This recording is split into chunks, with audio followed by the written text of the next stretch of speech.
Informasi yang pertama, saudara, 5 unit rumah di Desa Jambi, Kecamatan Sultan Daulat, Kota Subulu Salam terbakar. Akibatnya 27 jiwa kehilangan tempat tinggal dan harus mengungsi ke tempat yang lebih aman.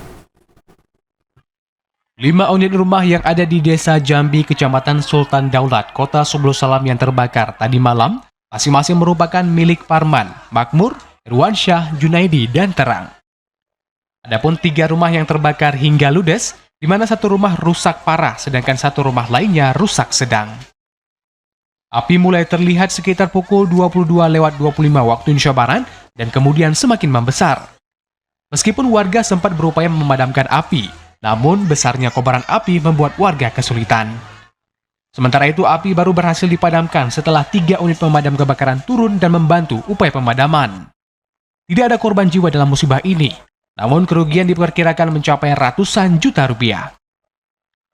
Sementara itu, saat ini untuk penyebab kebakaran masih belum diketahui pasti.